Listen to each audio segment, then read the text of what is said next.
కనకధార స్తోత్రంలో 4-5 శ్లోకాలు తాత్పర్య సహితంగా ఈరోజు మనం నేర్చుకుందాం. ఆమీళితాక్షమధిగమ్య ముదా ముకుందా మానందకందమణిమేషమనంగతంత్రం ఆకేకరస్థితకనీకపక్ష్మనేత్రం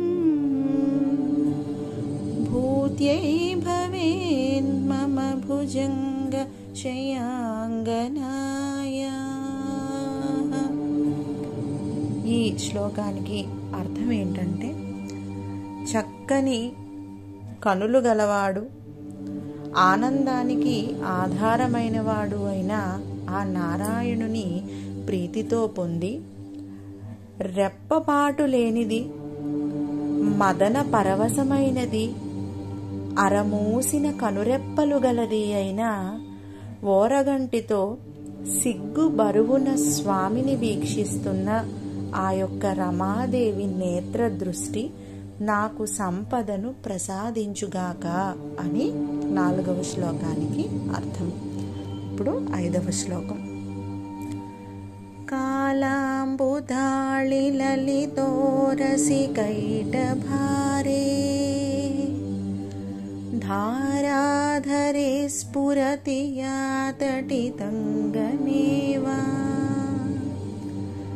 మాతుః సమస్త జగదాం మహనీయమూర్తిః భద్రాణి మే దిశతు భార్గవనందనాయ.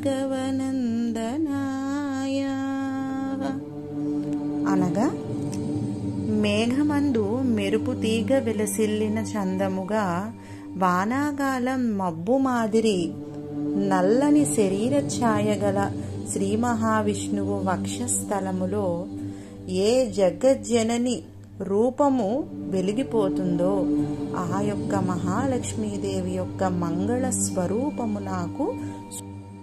స్వరూపము నాకు శుభాలను ప్రసాదించుగాక అని ఈ 5వ శ్లోకానికి అర్థం.